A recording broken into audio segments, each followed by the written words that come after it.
What up, what up? My name is Ronnie Ferreira, and I am the captain of Comment Me Bro, the first ever champions of MSS Reindeer Games.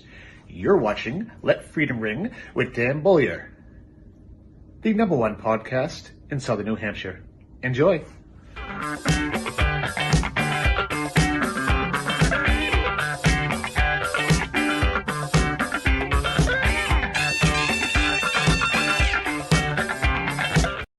And welcome to Let Freedom Ring. I hope everybody's having a great rainy Thursday out there. Kind of getting tired of this. Feels like it's raining all the time lately. I thought it was, April showers brings May flowers. You know what I'm saying? I think we're a month behind on this. Yeah, we're a little behind on it. But anyways, this week, my guest, she wears a bunch of different hats. Rec softball coach, PT, former general manager, assistant general manager of the Boston Pride, Leah Jacobson. Leah, welcome to the show. Thanks for having me, Dan. Yeah, no, super excited to have you on. I know we've known each other a couple of years now. This is going to be a blast, but let's get to know you a little bit. Where are you from? Where'd you grow up? I am originally from New Jersey, born and raised. Very proud of my Jersey roots. Forever and always a Jersey girl. Still have my Jersey plates on my car, and I very much refuse to switch to Massachusetts residency even after 8 years here. But very proud of my Jersey roots. Nice. So you grew up in New Jersey. You're not a Yankees fan, though. I'm a diehard Yankees fan. Oh, you are? Yeah. Why did I think you were a Mets fan? Okay, so you're a Yankees fan. No, diehard your football fanhood's Ravens, which that might have been the confusion there. Absolutely. Now, how do you go from New Jersey to Boston? Where exactly did you go to college? I went to Northeastern, so that's why I came up here in the first place in 2018. So I landed at Northeastern, and I've never left since. This is my first few months outside of the Boston zip code, even though I'm only 2 miles north of the city. Oh, okay. Yeah. Oh, so Northeastern. So that is a big hockey school. I'm pretty sure my sister-in-law went to Northeastern. I think both might have.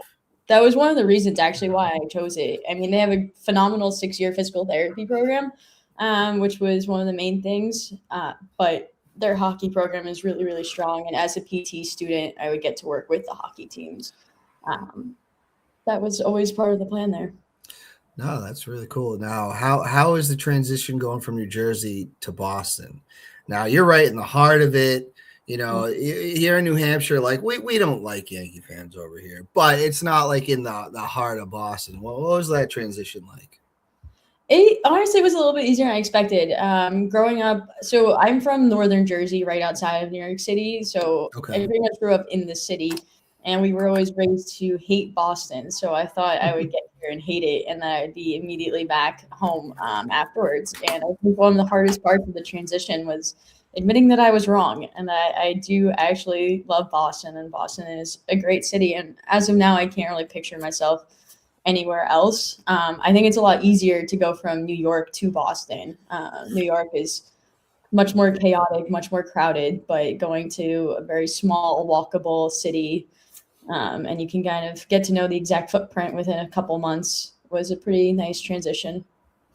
Yeah, I didn't step into New York City until I was like 23, and I was like, wow, this really is what it looks like on television. It's exactly. I think it's a little bit more chaotic than it describes on television. You can't really replace that or explain that. I remember I did my first clinical for physical therapy in the city, and I got off the train or really the bus every day at like 6 a.m. And in Boston, it would be dead. There would be no one around. And in New York City, if you step off at 6 a.m. and you feel like you're behind on the day, there's so many people out and about dressed very professionally and look like they've been up for like 6 hours, like going after their dreams. And you're like, what's going on? This is a ghost town in Boston at this time. It really is the city that doesn't sleep. Like there's just, it is crazy. Now, are you just drawn to like, I'm not a city person. Like I don't mind visiting. But I couldn't imagine living there. I've New Hampshire pretty much my whole life, and I love it. Are you more of a city person? Could you even see yourself living in New Hampshire, or?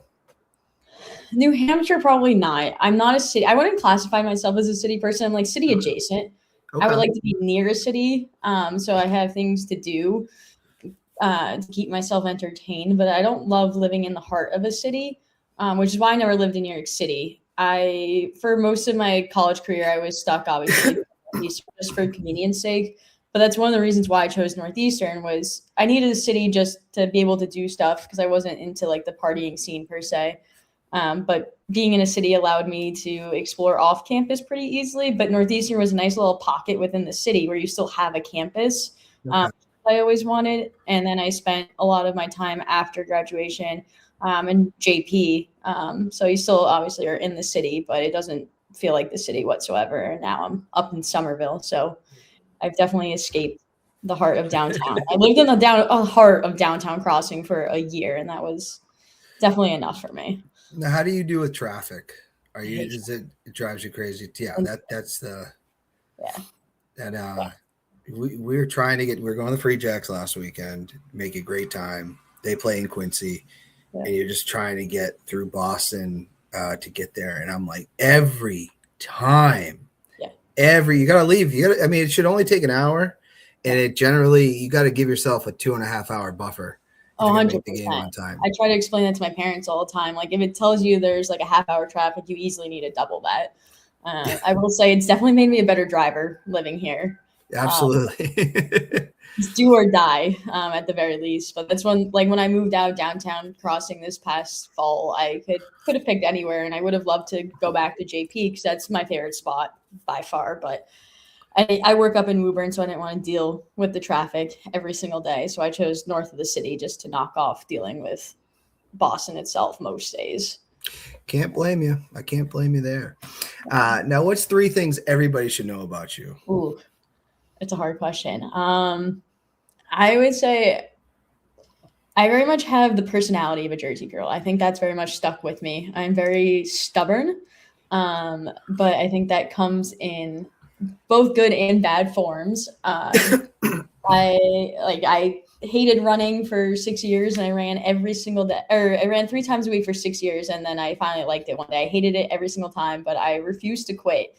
Whether that's good or bad, that's one of my biggest personality traits is I'm pretty stubborn, but kind of hand in hand with that, I'm very loyal.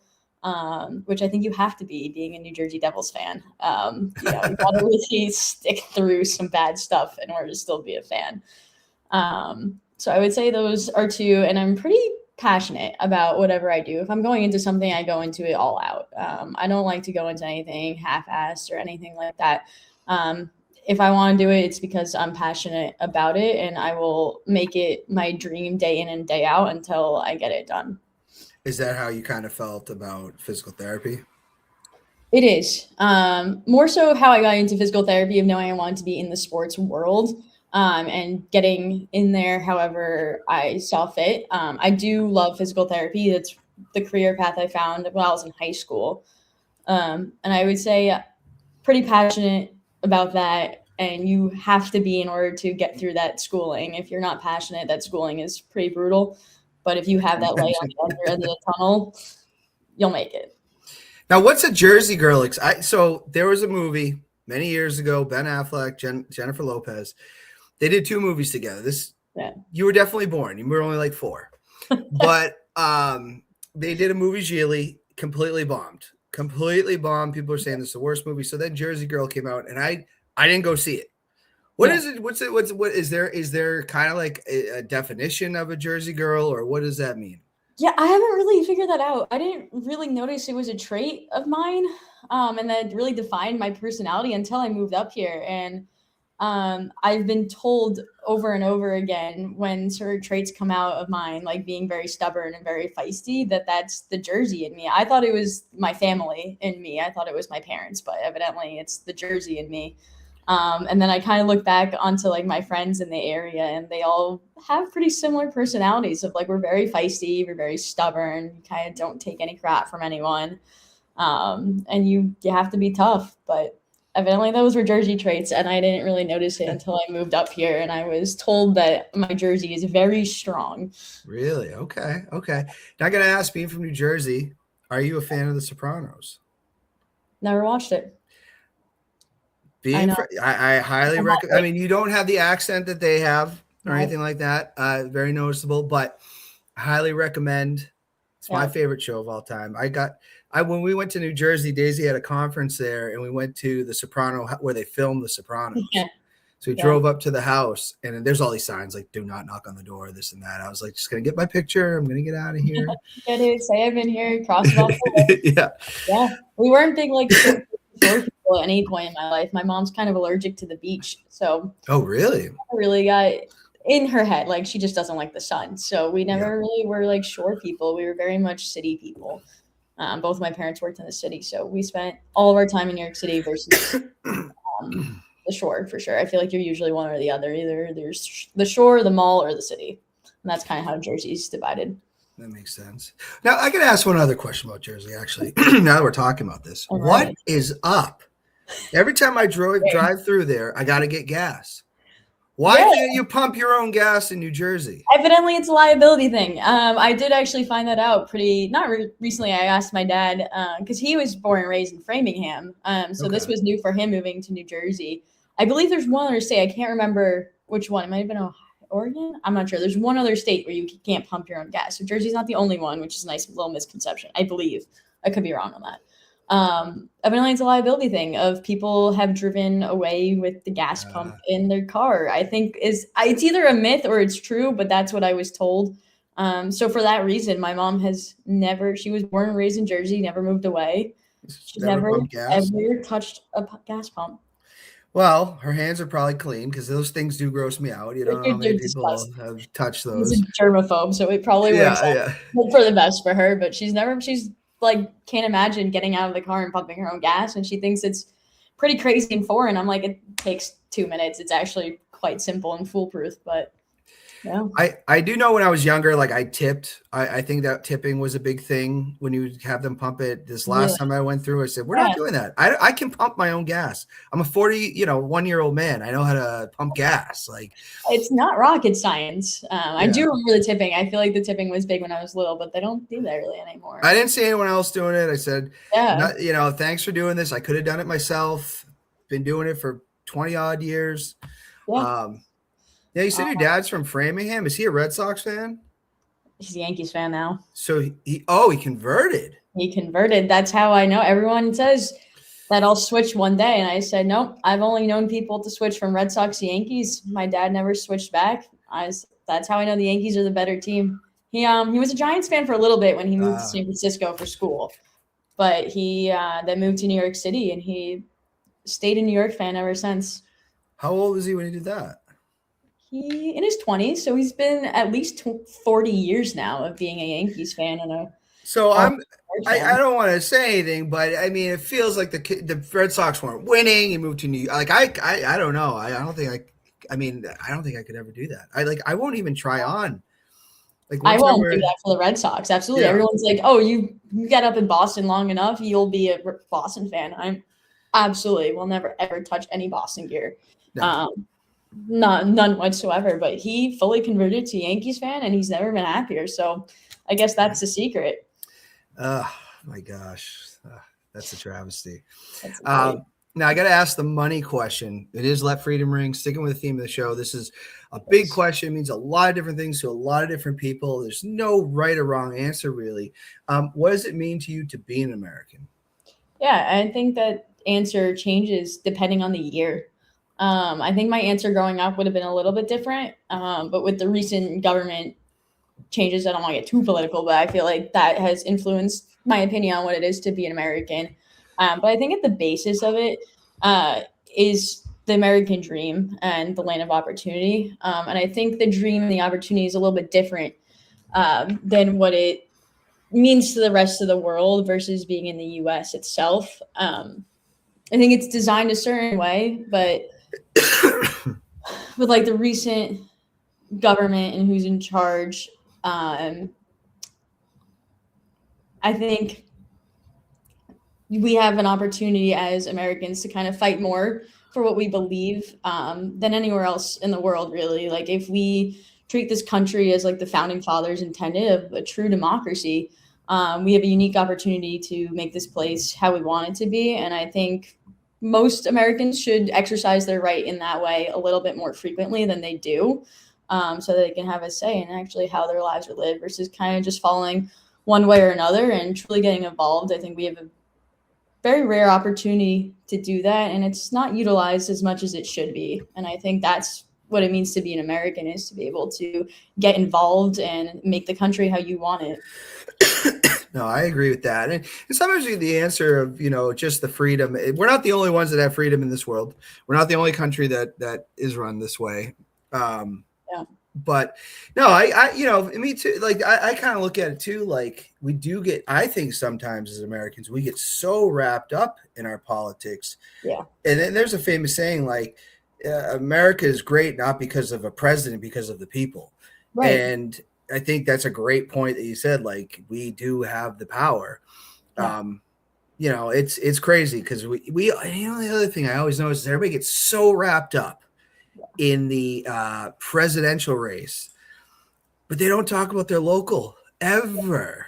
Yeah. And it's like that stuff that's going on in your state that you're just not even paying attention to. Yeah, I didn't know that was really a thing, like, across the board. In my hometown, it's pretty divided, like 50-50. Like, the election every year in my hometown is decided by like 4 votes.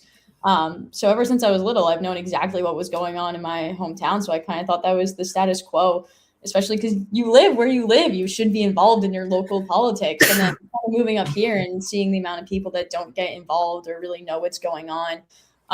Like, I know a lot of people, shockingly, that don't even know, like, the senators of Massachusetts. I'm like, I feel like if you're voting, you should be pretty involved. And might be a hot take, but if you're voting and you don't know the basics like that, maybe don't vote. But I think everyone should get more involved versus just being opinionated. I think if you're opinionated, you should back that and fight for what you believe in versus kind of just speaking for what you believe in.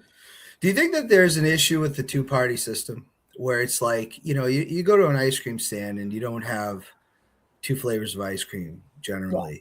So I feel like sometimes the politics turns into like our side against your side when it's like, well, we're one country, we're one side. Yeah. It has gotten, the division has it. And this country's always been divided. Like, that's what people always like, we're so divided now. I'm like, yeah, Alexander Burr and Alexander Hamilton were shooting at each other at the start of this thing. You know what I mean? Like, so I think it's always just existed. But yeah, I think it's definitely been a little bit more divisive as of late in the past few years. But I think that's definitely part of the 2-party system issue of things tend to swing towards the extremes now. Or I don't even know if they're really swinging towards the sometimes they swing towards the extremes, but I think a lot of it is the narrative behind it and the words being used in the media of extremes. Like, I know, like, the extreme left, like, they didn't really used to be the extreme left. They used to be kind of more like anywhere else in the world that's like a little bit more moderate. But I think it's kind of like the attention of the media is, in order to get more viewership, kind of just labeling things a little bit more aggressively, and then people kind of sway one side or another, and then that creates a more divisive issue. But if you look at California, like, the 2-party system doesn't really exist there. They have like a 1-party system, so their primaries are set up a lot differently than anywhere else, which is pretty interesting because they don't have a 2-party system. They don't have enough votes in 2 parties to have a true 2-party system. Yeah, no, then that makes, they're dominated by one side. But I will say what I have noticed, a huge increase. And we're talking on a show right now that's going to go on YouTube, but we don't use this channel really to sway people or anything like that. We're just telling stories about people's lives. But you have these content creators that they're just pumping out content. And it's very easy to just pick one side and just roll with all the talking points from that side. And what I found is, like, the viewers of those particular, because they've gotten really popular. I mean, really popular. It's like people just regurgitate what they're hearing to, it's almost to the content creator is creating the opinion for people that becomes their opinion. They might have agreed with a little bit at the start. Yeah. And then they're fully into just talking points of, a Charlie Kirk, a Ben Shapiro, the Young Turks. It doesn't matter. I'm not getting into sides here. I'm just saying what I've seen. Yeah. Is people just develop the opinion of a content creator or a news channel. Yeah. And that's how they decide their life. It's like we've just we need to think for ourselves. Every little issue, there's so many different ways to look at something. And when you just put the blinders on, that's where we get this nonsense. Yeah, I think that's a big issue is a lot of people just get into, I think it's part of the social media, not like takeover of the US, but kind of a takeover of that's just how we consume things versus, reading a newspaper back in the day. That's usually how people used to get their information, but now it's just short little feeds of clips on their phone and they're like, oh, addicted. And it's just like one after another. And then your feed kind of gets tailored towards that. And then if your feed's tailored to that, it's kind of all you see. And if you think that that's all you're seeing, that you think that's all there is. So people aren't doing their own research as much as they probably should be to kind of fact check things. They're kind of just taking it at face value because if their entire feed's that way, they don't really have another reason to believe it might be otherwise. And that goes for both sides. I think everyone should be doing their due diligence and fact checking and following up and getting different viewpoints from both sides just to, formulate their own opinion and make their own mark on it. And we're living in a time where you can fact check in real time. You can actually find the information. There's a time in politics but there wasn't the social media piece to it where you just hear what's on the news or what the president was saying or anything. Now you can actually look this stuff up. And there's still a lot of people that don't, because why look it up when someone can just tell me what to think? Exactly. And I'm like, it takes an extra 10 seconds to just fact check it, think about it, make your own opinion off of it. I think there's a lot of value in, free thinking and decision making and constructive criticism, constructive thinking, and talking with other people and having those real life conversations and having an open mind versus just consuming social media all the time and that as the Bible when it's not, and you got to kind of do your work behind it. Yeah, I agree. And, and those creators, everything like that, that is like America, right? Like everybody has the freedom to say what they want, think what they want. But I think I would advise people to be very careful of that brainwashing and not thinking for yourself. Yeah. Because it's these reels that now we try to use reels too, but they're hitting this dopamine in the brain. Oh, I agree with that. Oh yeah, I agree with that. Oh, I agree with that. Next thing you know, it's like you're completely warped into just thinking one way. Yeah. It's a scary thought. And I work with a lot of teenage kids and I kind of see it in them too. I mean, even outside of politics of just like using ChatGPT for everything and AI for everything, it's kind of the equivalent of just consuming social media. There's not a lot of constructive thinking on their own nowadays because they're just being fed everything. And I mean, it's not just them, it's all adults too. And it's a slippery slope to go down. You have to be really conscious of not over consuming stuff and making sure you're still going outside of social media to get your news and do your research and all of that. Yeah. I mean, go out, touch some grass, put the phone down. And it makes more of a difference than you think. Absolutely. Well, I want to talk about this because we did not know this about you. We recently kind of found this out. You had worked in professional hockey, women's hockey. I want to know first, how did you develop such a love for hockey? Because you still play you play now. I play now. It's a year in, actually, just a year in. I'd never played before. Yeah. So how did you develop such a love for the sport? It was completely accidental. Love at first sight. Baseball was always my number one passion. I didn't even play softball growing up until I was in high school. Baseball was always my number one. Derek Jeter, diehard, my first and forever love. Sorry. I like Derek Jeter. Austin New England podcast, but I always thought baseball would be my path. I always wanted to be a ball girl for the Yankees. That was my dream. And then when I was younger, it was the 2010 Olympics, and it was USA versus Canada gold medal game. And I was flipping through the channels, stumbled upon it. It was the first game I ever watched, and it truly was love. It's cliche, but it was love at first sight. And I was pretty much addicted ever since. And the captain of the USA team was Zach Parise, and he was captain of the New Jersey Devils. So it seemed like fate written in the stars. And we went to a few Devils games that year and the next year, and it just kind of took off from there. Did you go to a lot of the college games when you were in school? I didn't. My first year, I definitely went to a lot of college games. And I couldn't go anymore really once I started. So I started working for the Boston Pride when I was a sophomore in college, and our games are Saturday, Sundays, and college games are Friday, Saturdays. So my weekends were kind of fully taken up by women's hockey versus college hockey. So I would have loved to go to more, and I definitely went as much as I could when I was not working. But for most of my college life, I was working for the Pride. So you started working for them in college. What role was it at that point? Yeah, so I started when I was 18, 19 as a volunteer. I had reached out. They kind of were like one of my family friends at home. He worked at this point for CBS Sports, I think, but he had started for working for the New York team, New York, New Jersey, their metropolitan team.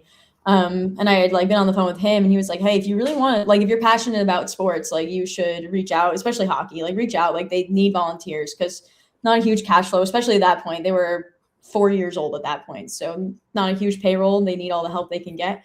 So he started as a volunteer, and he recommended I do that to get involved. So I reached out on like the portal, never heard back. Reached out again, didn't hear back. That stubborn trait coming back. I reached out again. And they emailed me back pretty much immediately. And they were like, yeah, we would love to have you. Like, apologies. Like, we went through a management change and everything got kind of lost in the translation. So I became a volunteer first. My hopes were more so I could shadow athletic training. I had no idea I would go into management whatsoever. But I wanted to shadow the athletic trainer and get my foot in the door that way, which never ended up happening. The athletic trainer is still one of my greatest mentors to this day. But never really worked with him one-on-one. But I started actually in statistics and front office. I was interested in statistics, and the person doing statistics was more interested in ticketing, and I got put on ticketing at first because she was already doing statistics. Then we realized we were both doing the thing the other one wanted, so we just did a little swap. And I tracked statistics, so that way I worked pretty closely with the coaches, and we kind of developed our own stat system. Our head coach was very specific on like what he wanted in between periods. And then I kind of forcefully took it a step further, not forcefully, but the assistant coach was super open to it, of creating kind of my own version of what I thought would be helpful of what we need in the moment. And the following year, I took a lead role for the league, and I became the head of statistics for the entire league. Oh, wow. At 19. Yeah. So that was a big jump.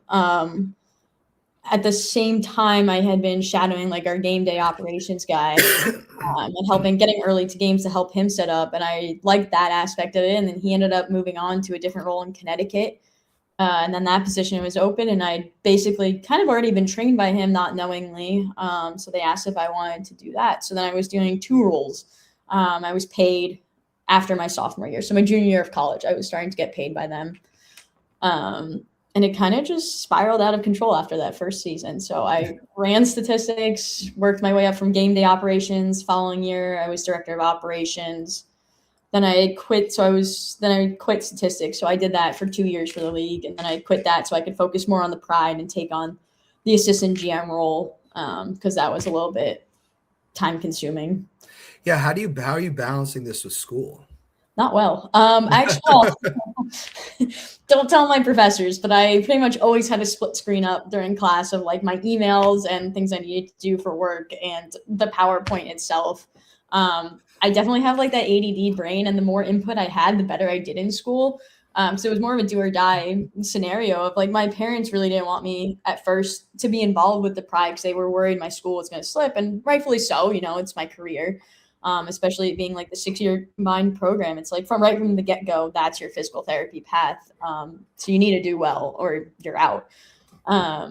And so they were worried with me taking more time with the Pride that my studies would slip. And I kind of wanted to prove to them otherwise on one hand, but also I'm a little stubborn. But on the other hand, like I found out my brain kind of worked better with more input of like if I only had an hour of study, and I got down to it versus like before the Pride and I had all the time in the world. I wasn't as dedicated to my studies. So the Pride actually gave me a lot more discipline to school, but definitely a lot of multitasking. It definitely butted heads quite a few times of having to miss classes for road trips.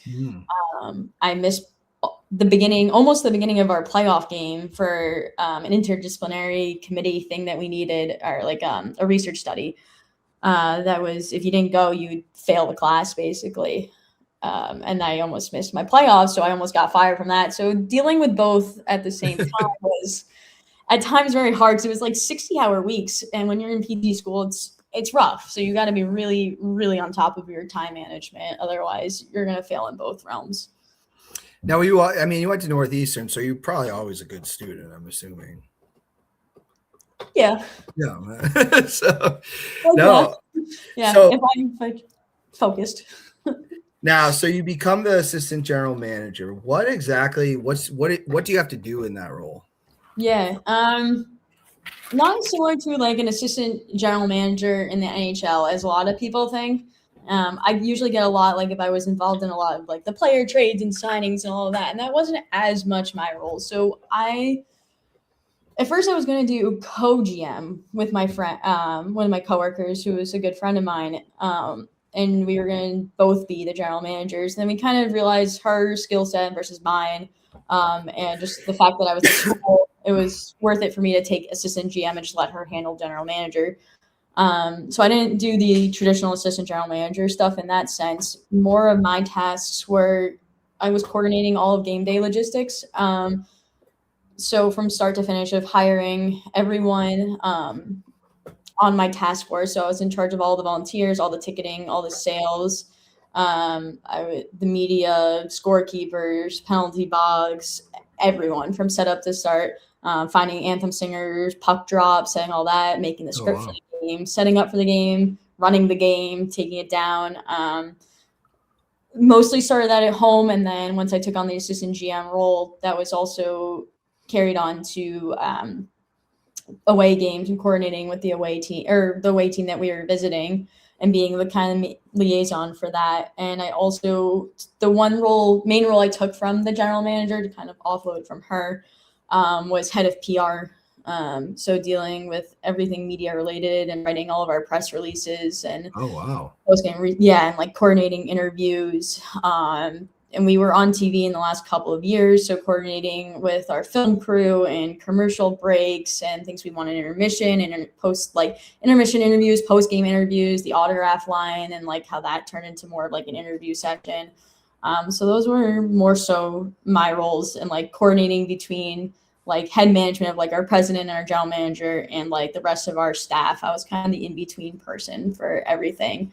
And given my work with like the league in the past with statistics, I worked a lot closely with the league as well, and helping them with stats. Even when I finished working with stats, I helped them with that just because they didn't kind of replace me. So then I was the liaison between the Pride and the league for stats, but also a lot of the rest of the teams. So you said a 60-hour work week, because that's sounding a lot. It was a lot. I mean, it's a lot, because if you count the travel, like you leave on Fridays. There were a couple of trips we had to leave on Thursday, and then you don't get back till Sunday night. You don't really get off time on the road. Maybe a couple hours here and there. If people were out drinking at the bar, I'd go and study. If I had an exam that week, I'd come home sometimes on a Sunday night, late at night, and I'd have an exam at like 8 a.m. on Monday morning. So those would be my like off hours, is when everyone else is like, doing the team bonding.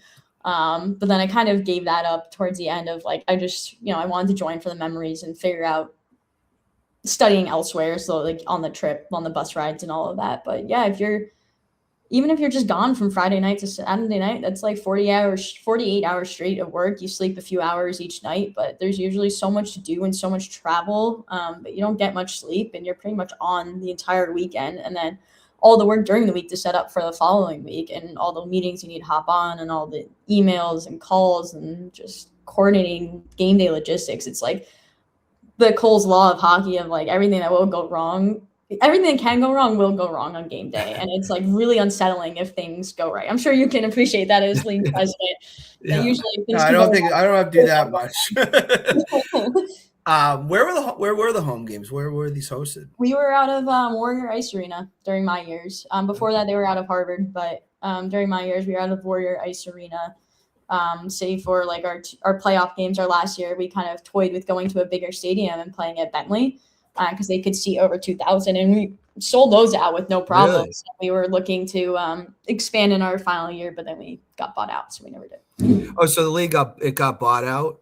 It got bought out to now form the new league, the PWHL, but we it was last minute. No one kind of really saw coming, completely blindsided. We got an email on the last day of June in 2023 being like, hey, emergency league meeting tonight, hop on.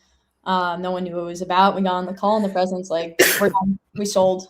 So it was kind of whiplash out of nowhere. And they're like, it goes live tomorrow. As of tomorrow, we're all done. So that was kind of a shell shock. And then they kind of sold under the stipulation that we would be hired by the new league, and they kept us on for about 2 weeks. And then they kind of got rid of everyone and started over from scratch. They brought in their own people type of thing, or yeah. So our owners were trying to, save their people because they all believed in us and we all had good relationships with them. So they're like, hey, yeah, we'll sell, but you need to kind of take care of our people, which I think is right, given how much we grew the league in the last few years. I mean, heading into that last season with the cap space we had, the average salary on our team was going to be about 70 or 80K, which is only from during the playing season. So October through March, and a lot of them coached on the side. So that's a good deal. If you have the rest of the year open too. Yeah. So it was a great deal. I don't think the media does a great job of portraying that per se. So they're like, hey, why don't we keep on the people who have, brought it to the success level? And they were like, yeah, absolutely. So they kind of sold under that stipulation, and it did not end up working out like that. Now, so they merged in there. What happened with the players? Were players let go, or? Yeah. So in our league, so we were the formerly the NWHL turned PHF. We had to do a rebranding at one point. When we were the NWHL, there were some players that broke apart, like kind of known Olympians of like Kendall Coyne, Hillary Knight, that group kind of broke apart, and they formed the PWHPA, and they were kind of more of a showcase league. They never really had a real regular season playoffs, that whole thing. We had that, and they were more of a showcase, like travel from arena to arena. Like the Globetrotters or Banana, not the same thing, but they're traveling around. No words on mine. I will say I will agree with that. I don't want to be the one to say it, but I agree with that. But they were kind of backing that new league and kind of responsible for some of the things that were said about our league in the media. They were frustrated in the beginning, and rightfully so, that people weren't getting paid a lot. But then again, it was a new league. It was like 3 years in when they left. You can't really expect anyone to get paid a lot 3 years into a new league. And they kind of just left us up and dry. And I think if they had stayed, it would have been even more successful. But I think the division really kind of set us up for failure down the line. So once we got bought out and this new league formed, it was to kind of merge the two leagues, and it didn't really end up being that way. I don't even know how to describe it, like a rivalry on both sides. But the Olympians kind of stuck up for their own kind of, it's very cliquey, I think is a good way of describing it. So not as many players from our league survived in the new league as maybe should have. And I've been told that maybe it's not even when they were in league, it's not as friendly as should be, and still kind of cliquey within the league. So I think a lot of our players kind of got turned off by that. I would say now the percentage of our players in the league is maybe, 20-25%. It changes a little bit if you take the players that we were supposed to draft, we did sign for the upcoming season, because there was a big wave of that new graduating class from college. They were some of the best hockey players in this world. I mean, a ton of them were at the Olympics this year. And a lot of them were signed into our league. Pretty much all of them were signed into our league before we got bought out. So I think if you account for that, there's a decent amount of our players in this new league. But from the OG players the season before that, maybe not as much. No, I find all this really fascinating as a fan of the MLR, Major League Rugby, that's kind of on a similar path. They've been decreasing teams. The pay is not crazy high, but again, a lot of these guys are playing in the MLR, and then they'll go overseas and play, which turns out to be not so bad of a salary. It's a lot, but It's hard because you have those major four, right? And no one's going to touch them. Yeah. We've seen a big increase in the popularity of the WNBA over the last couple of years with Caitlin Clark and Angela Reese, and starting to have like some star power because back in the day, it was like I knew who Lisa Loeb was, or not Lisa Loeb, Lisa Leslie. Lisa Loeb was the singer, and Diana Taurasi in basketball, and they were kind of the big names. And now WNBA is actually seeing a surge in popularity. Yeah. Do you think that women's hockey is going to see that same kind of surge? 100%. You're seeing it already. At least when I worked for the Pride, you weren't walking down the street seeing a lot of gear. Every now and then you'd see a gear. It'd be fun. You'd talk about it and reach out to them. I would say I'm walking down the street now. I see a lot more fleet gear than I used to. And I'm happy. I want women's hockey to succeed, even if we didn't have the best amicable splitting amongst the leagues. But I would say it's already having quite a surge. I mean, you look at the attendance in these leagues or in these games, and they're selling out NHL stadiums. There's some belief behind that of a lot of tickets maybe are given away, or at least in the first couple of years, they were maybe given away the tickets. They still got to get people there because they can give tickets away. They still got to go. Exactly. People are still there. And it's becoming more of a household name, and you can see it even just in like youth hockey. Girls hockey, youth girls hockey is booming across the country. It's a crazy turnout, and the way it's just kind of turned over in the last few years. And I think that was the biggest drive for any of us working in the league. That was personally one of my favorite parts of like going to the games, working the games, and seeing like the next generation of like the generation of the players playing currently never had that. Like they couldn't go to a game and see professional women's hockey and be like, I want to do that when I graduate. And then now when I was working the games and seeing like these little 8-year-olds that would come with the sign, and they're like, they were idolizing our players, and it was like the best night of their life to meet them. And they're like, I want to be like them when I'm older. And it was really nice to see, but it definitely like didn't exist when I was growing up. It wasn't like a tangible dream whatsoever. So being able to see that tangible dream for little girls all across the country is really what it's all about. No, I think that's phenomenal. I mean, it all comes down to, can you put people, like you said, can you put people in the seats? Because that's what's going to keep a league go. Well, there's sometimes where leagues have folded where they were doing well, but there's a lot of different financial sides to running a sports league. And I got to say, in some of these leagues, I try to tell people, I'm like, when you are a fan of these leagues, right? Mm-hmm. I don't think it's a good look as a fan to say negative stuff about them. I mean, and there's freedom of speech, whatever. But when you are, going on Facebook trashing the Boston Fleet or the New England Free Jacks and stuff, you're not talking about a multi-billion-dollar league like the NFL or the MLB. So I just look at it as like when you're doing that, you're pushing people away that may want to go check this out. So. Yeah. I'm all for supporting new leagues, support women's hockey. And I think that's phenomenal. And I think that is, a good thing for, young girls to grow up and not just have to idolize, male athletes. They should be getting that chance to idolize and want to be like, in basketball, Caitlin Clark, right? I think that's, my niece is obsessed with Caitlin Clark, you know what I mean? And it's just a very cool thing to see. And I love, there's a place for it. Yeah. I think going back to your point though, of like, people shouldn't be bashing it. I think it kind of works both ways of like, I think the PWHL has done a really great job of erasing the PHF, which I think they could have maintained that a little bit better of like, hey, these were the people that set the path before us. But kind of when they went into power, they were just like, this is the first women's hockey league. And it's not. Oh, really? A lot of our players played in both leagues. And so it's very much not like they'd be like, oh, they're the first point or like the first hat trick in women's hockey. Like, no, like we've had, like our captain was the first one to score 100 points. Like we've had all the milestones. You could say in the new league, and that's totally fine. But I think they've done a really great job of erasing it. Like first paid pro team, which is not true. Like we were going to pay them much more than like a great living salary. I mean, harder in Boston, but you got the point. 1,000 for what, 5 months, 6 months? Yeah, 70 to 80K. Like, yeah. I mean, I think a little bit more credit could have been given where credit's due. And I think that's kind of the sour taste a lot of us were left with. So I think if you don't want to get bashed, maybe you should also Yeah. kind of take some of that on your own as well. I mean, there's nothing. I think they're, and I don't know them or anything like that, but they're probably trying to market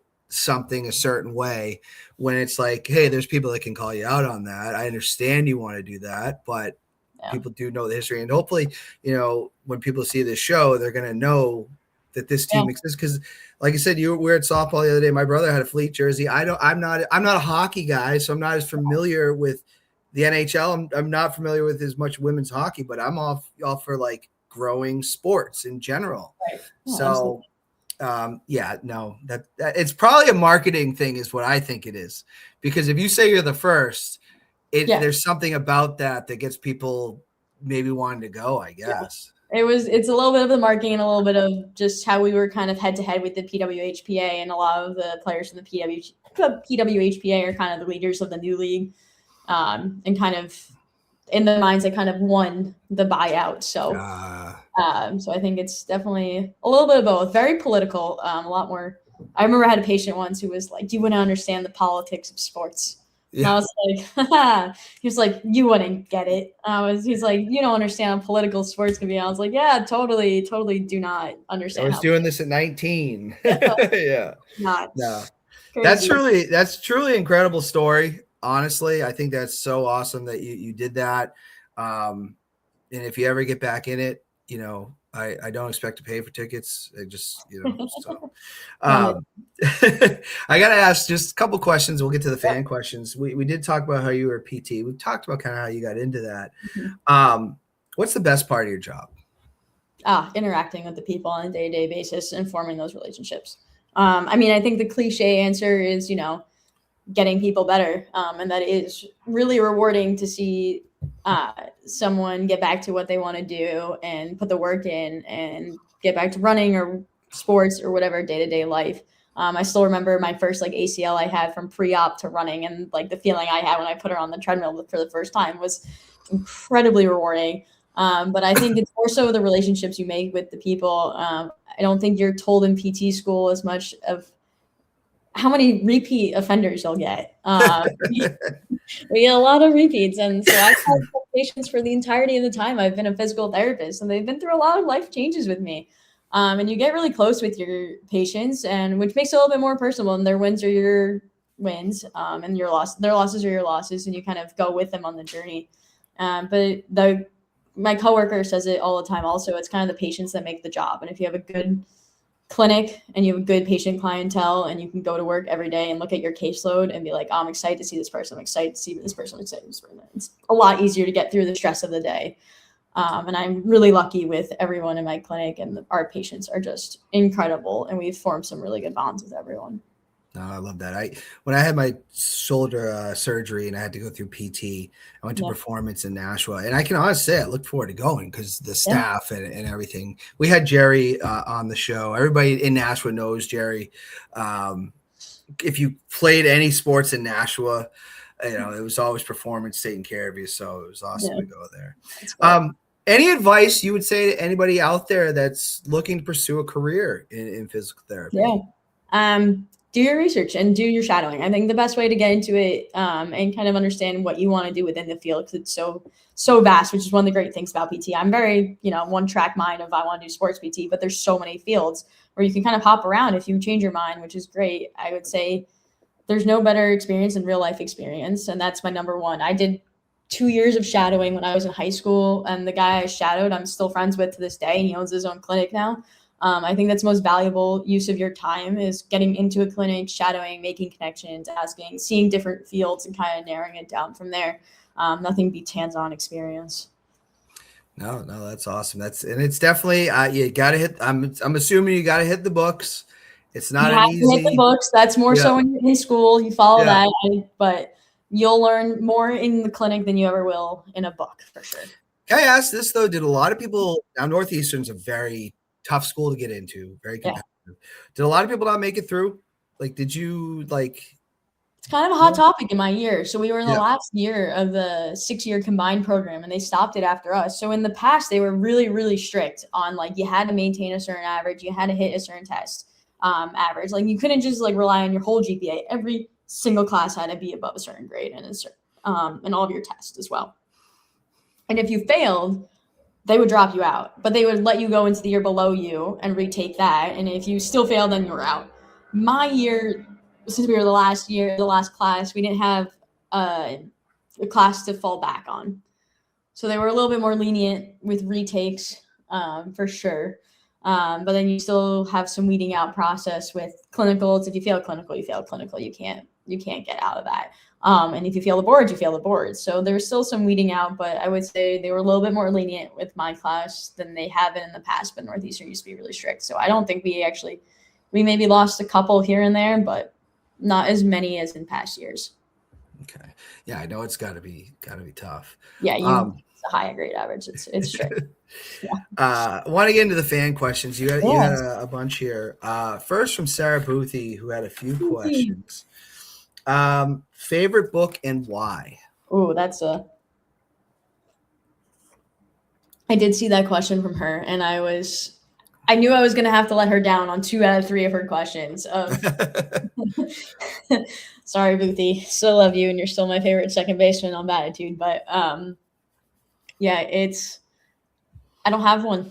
I read a lot of fiction. I don't really have a good answer of like, this is the book that changed my life. Like, I don't read books to gain knowledge per se. I don't know. That sounds horrible, but I read books more from like an escape from life of enjoying. It's my version of TV. Like, I don't turn on TV, I'll read a book. So I tend to go more for fiction, and I don't really have one book that I love more than the others. I will not really go back and reread books. I tend to like authors more than books themselves, and like kind of stay on a track of reading like all of James Patterson. I went on a James Patterson kick, and then I went like on an Anthony Horowitz kick and all of that. I would say of recently, my favorite book was Shutter Island, and I could not put it down. There's no deep meaning behind it. It was just addicting, and I haven't felt that need of like an addiction for a book in a very long time. So that was really fun to go back to those roots of like when I was a kid reading under the covers past my bedtime. It kind of felt similar to that of like I just couldn't put it down. So Dennis Lehane, highly recommend. Nice. I'm more into. I tried to read it, because I've always wanted to read it. And I have strong opinions on that one. I need to I had the audiobook and I kind of gave up on it. I need to go back to it. I do feel, and I'm someone who reads mostly nonfiction when I read. Yeah. I love wrestling autobiographies. But I can say when I was trying to get through it, after seeing the movies, I'm like, wow, he spends a lot of time on a character that's not all that important. Yeah, I was a huge Stephen King fan for a while, and then I kind of got sick of him. He would kind of leave his books open-ended, and I didn't like that. I like having closure. So then I tried reading It, because obviously it's his most famous. Everyone knows It. I think I made it. I've never not finished a book. That's actually the one. I still have my bookmark in it, just in case. It's been 6 years, so I don't know if I'm going back to it. Yeah, I was pandemic. I got the audiobook. That's when I did it, and I was like, I'm on page 750. Which in a real book is 2 books in already, and I'm still only halfway through it, and nothing's happened yet. Yeah. I was like, I don't know how much longer I can do this. So I still have the bookmark in just in case one day I go back, but definitely not. I would say one book that really sticks out in my mind of recent years is like James Patterson's, one of his books, Jack and Jill, has one of the best plot twists I've read in a while of like, I wanted to go back and reread it and see how I missed that. Cause usually you can see them coming a mile away, but this one I still think about. Taunt me. She also wants to know what takeaways from last season are you bringing into this season for Batitude? I think we really excelled in the good vibes category last year. I don't know a lot of rec league teams, not softball specific, just in general, that don't have drama or like at all, and everyone is just happy all the time to be there. And even when you're not winning the majority of games and you're still happy to be there and still having a great time and still leaving the ball field with a big smile on your face, I think that's really special. And I think we're trying to we have some new faces on the team this year. But I think that message is still there, and that's our main goal, is still to have fun. Obviously we want to win some games. But the most important thing I think across the board for Batitude is just having fun with it, creating friendships and creating memories versus, getting down on each other for a missed ball or miss that. Like, no, we're there just to lift each other up and have fun and have smiles on our faces the entire time. And that's what softball should be. And I will say, there's nothing I can get frustrated in the moment with somebody or even myself. let it go after the fact though. Like I remember one time we were playing a tournament, Daisy like came up and she apologized to me about a play. I said, what? I don't even remember that. Yeah. And I was like, I said, that's just how I am. Like I'll react in a moment and then you just got to move on. But I'll tell everybody out there, we love having our competition between all of us. Yeah. Right. In softball. Absolutely. Nobody outside of it cares. No one. We still have to go to work the next day. Not a soul. Like we have to go to work. No one really cares. Yeah. And I think Badger does a great job of that. Of like, even when we have errors, I know we've taken on a couple people that don't necessarily know how to play softball, but we're fine with that. And we just lift each other up. No one's getting mad that they're striking out our time or can't throw or can't field. Like everyone is, you'll see it on the sidelines of everyone trying to take them under their wing and teach them and giving them advice, and no one is tearing each other down on Batitude, and everyone's just constantly lifting each other up. And I think that makes our team really special. Like I genuinely really, really love our team, and I love going, like I look forward to Sunday every single week and seeing everyone, because I think we have something really special personality wise and vibe wise. Like it's always a good day on the field with us. Absolutely. Yeah. Recommendations for traveling on a budget. This was the second one that I knew I was going to let her down on. I don't have any recommendations. I'm sorry, Ruthie. I'm going to be brutally honest. I've got none. I pretty much travel with my parents. So that's my recommendation. If you have parents, travel with them. I would love to do more solo traveling in the future. I never really had time with school and work and all of that. But now that my summers are opening up a little bit, I would love to do more solo traveling. So I will get back to you in the future on some tips. Yeah, I mean, I don't travel. Like I've traveled. I don't particularly love it. Like I am a homebody. Like I'm not gonna lie. If I never had to leave New Hampshire, I might never. But I will just say, if you're going on vacation, save for it and have fun and not have to worry about every little bit of money you're spending. I guess that's just something I can think of. My buddy KPG, Kendall Payne Glover, member of the Four Families. He has 3 questions. Any advice for hockey fans? Any advice for hockey fans? Not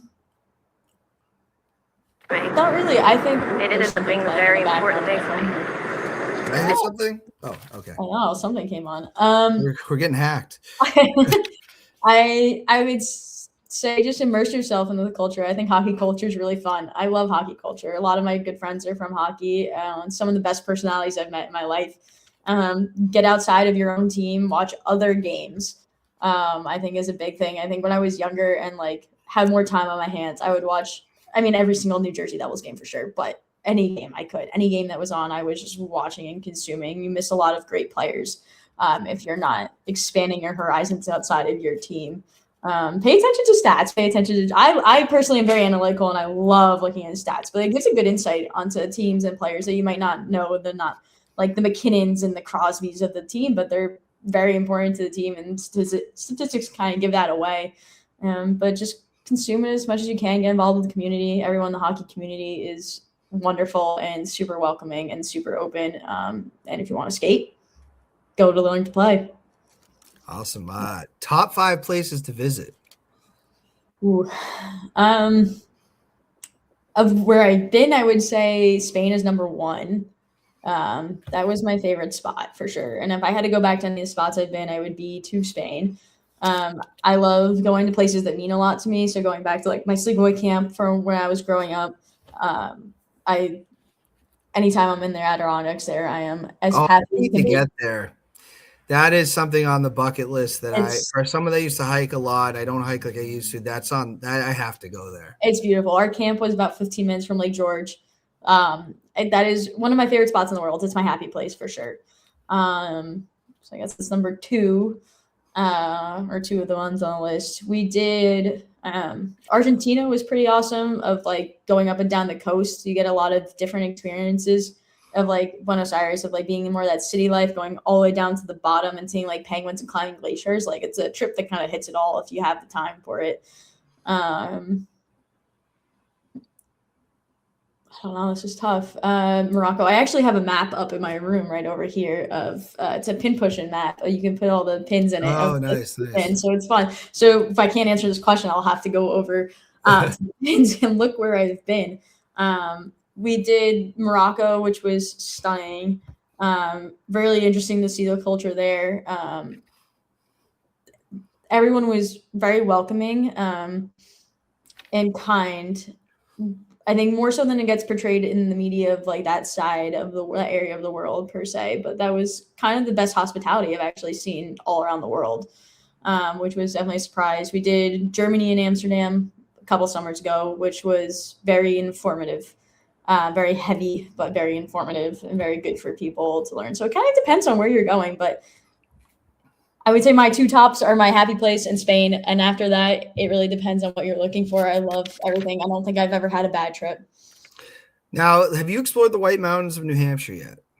That's on the list. I have a list with my one of my hockey friends, and I have a list of our adventures we want to hit this summer. And New Hampshire tends to be actually all of them. So. I will say I've grown up in southern New Hampshire my whole life, and I went to school in Plymouth. So but northern New Hampshire is like a different world. You really see the beauty of this state, and it's absolutely. And again, I'm a homebody, so I'm a little bit biased, but the Adirondacks is somewhere I need to go. So hopefully I do that soon. For all the adventuring I've done, and even though I've been in Boston area for 8 years, I have never gone to Maine. And I haven't explored New Hampshire outside of softball. So I definitely have some work to do in the New England region. I tend to go far versus staying, but this goal for this summer is to explore my own backyard. Maine is phenomenal too. Rhode Island's nice. Massachusetts is not my cup of tea. I love the sports teams. Connecticut, if I never had to go there again, I wouldn't. As a physical therapist, what's one thing to improve our bodies? You can't beat recovery. I think that's the thing that's neglected the most outside of the professional level. Professional level, they do a hell of a job doing recovery. I mean, they got money, they can pay to go and like not even like I do. My old boss is the head of rehab for the Boston Bruins, so I will work with him during the year, and I will go in there when the guys are away, and it's just him and the injured players. I'll go into Warrior with him and work with him. And even injured players and even pro players, they're not skating every day. And I think some people watching this, specifically a couple of my good friends, if they watch this, they would say I'm calling Kel Black, but I think recovery and taking days off is the biggest thing. You can't expect to do the same repetitive motion day in and day out and stay injury free. There's nothing better you can do for your body than recovery. Like your mobility work, your foam rolling, your stretching, getting enough sleep is the biggest thing. Taking days off, letting your body recover. You're never going to outwork recovery. Never. I agree with that. I don't know anything about physical therapy. That makes a lot of sense, and none of us listen. But I don't listen. I just you guys to listen. Pat Conley says wants to know what inspires you most in life and why. Oh, I think he said who too, because I prepared this one. Yeah, give both. Yeah, I don't know. Because I was like, this is gonna be. I sometimes write these quick, so if I mess, I was like, oh no, Pat, I don't know who. Yeah. I think honestly, it really depends on which stage in life you are. For a long time, Steven Gianto was my biggest inspiration. He's a tiny little New Jersey Devil, most famously known for his older brother Brian Gianto. But he is to see someone at 5'6", make it to the NHL and be so successful. When at the time, his first home game I was there for his first home game and he scored a goal. And at that time I had been almost cut from the softball team for being too vertically challenged, was the exact quote from my coach. And then I saw him on the ice. So he actually became my biggest inspiration for a while. But I think it also just depends on, I mean, my dad is the most patient human in this world. My mom was wildly successful in her field. And just seeing how hard they both work day to day. I have a lot of great mentors in the PT world. So it kind of really just depends on what I need inspiration for and who I'm turning to in that moment. I'm really lucky and blessed to be surrounded by so many successful people that I look up to. Good answer. Ronnie Ferreira. He's a character. He was at the start of the show. Yeah, that was scared. Should have a warning on that. What are your thoughts on Christmas being a federal holiday? Yes, that was it was a highly contested conversation between me and Pat Connolly. I think it's great that it's a federal holiday. And I think just because it's a federal holiday doesn't mean you need to celebrate it. I think if you are Jewish and you celebrate Hanukkah, it is okay that you still get off for Christmas, and doesn't mean you celebrate it if you automatically get it given off. I do wish some of my holidays were also federal holidays, but that's another high horse. If I could work on Christmas and use the PTO for my own holidays, I would do that, but that is not the way the world is set up right now. Yeah, I think that's, I mean, it has to do not just with Christianity, though. I think the solstice is a piece of that too. So I don't know I don't know as much about Christmas as I probably should, but I think it is the Twilight Zone week, right? Christmas to New Year's. Like, it feels like it's the weirdest week of the year. I mean, it's the weirdest week of the year just based off of like days off, and people are always off for it. But I've never celebrated Christmas, never will celebrate Christmas. I grew up in a very Jewish area. None of my friends celebrated Christmas. So yeah, that was a debate at the softball field on opening day. I all I gotta say is more federal holidays, because I will never complain. Yeah, I would never. Yeah, I mean, it was nice. I traveled on the federal holiday, but I think if it's a federal holiday, it doesn't mean that you're celebrating. It just means that the government decided it's a holiday. I grew up, one of my best friends growing up was a Jehovah's Witness, and they did not celebrate any holidays. I mean, you know, they would turn off all the lights on Halloween and everything like that. So not everybody's celebrating every holiday. But, you know, I wanted to shine into my skin, but I will not let them. Daisy Rivera, we all know Daisy, and we should. I love Daisy. What are top 3 essential things an adult rec player can do to improve agility in their aging bodies? Age is just a number. I think is the most important thing. Kenny Nagel, 69, playing the outfield. Absolutely. I mean, my dad is 67. I still haven't won a tennis match against him. Age is just a number. I think that's a big mindset, is if you treat your body like it's an aging body, it will be an aging body. Kind of already touched on the recovery part. I think that's the biggest one I would still say for that recovery. Don't go into sports cold. That's how a lot of injuries happen. Warm-ups are very important. You would be surprised at how many injuries you can prevent just by, doing some foam rolling, some mobility work beforehand, light activation, get the muscles going before we sprint 60 feet all at once. And then training outside of softball. You cannot rely on a sport to be your main source of exercise. I see that a lot in the softball world, but also in the hockey world, with a lot of my hockey friends, all they do is play hockey, and all of my softball friends, all they do is play softball. Your body will never be well-rounded enough and equipped enough to handle the demands of life if you are only getting your exercise from a sport. If you want to become more agile in the sport, train to those sports demands, but also supplement it with functional strength, and you will become a more well-rounded athlete overall. Yeah, I used to lift a lot of weights, used to do a lot of different stuff until I had an injury, and it's kind of now softball and walking are my main things. But I will say softball, I feel like I could do for the rest of my life, unless I'm asked to play the outfield again, because that was a gut check. But most days I play. Yeah, thanks for doing that. Hey, can you fill in and play left center? But I mean, honestly, like if I just play the infield and I have to run the bases, I was afraid. I've played the outfield. I just don't do it often. And because even when I first started playing, I was 20 and I was a shortstop. But like, I feel like if I just play the infield and just have to hit, I can do this till I die. And it's a great thing. And I think one of the biggest principles of life is if use it or lose it. If you keep going and you never stop, you'll be fine. But I think if you want to train for overall functionality, you have to supplement some stuff and can't just rely on your sport to get you through life. Yeah. And I think that's the best way to prevent injuries. And you see it now day to day of just like overuse injuries are the most common injuries of everyone's doing the same sport all year round and like highly competitive. And a body is not designed to do that for sure. No.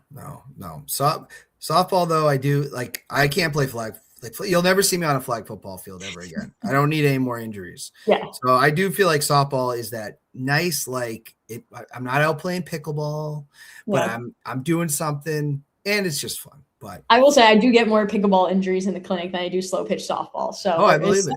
Behind that, but I believe it. I mean, they're going. I've seen some of these games. They're crazy. Wayne LaCourte. Some people call him Wayne LaShort when he plays shortstop. Who's your favorite uncle? Uncle Wayno. I'm gonna have to say it's you, but if we want to be serious, it's definitely my real uncle. But he's no longer with us. But so I will say him because he's still my favorite person in the world. But in real life, still living, it is Uncle Wayno for sure. Awesome. Well, Leah, this has been an absolute blast. Learned a lot about women's professional hockey, so I really appreciate you coming on.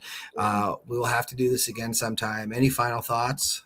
No, thank you for having me on. This was a lot of fun, and I'm here to answer any of your women's hockey questions, or I guess physical therapy questions, or anyone else. It's one of my favorite topics to talk about. I will gladly get on and answer any questions or any stories or any experience or any advice anytime for anyone. Awesome. That sounds good. Well, everybody have a wonderful rest of your week. Hopefully we see some sun. And until next time, let freedom ring. See you then. Bye.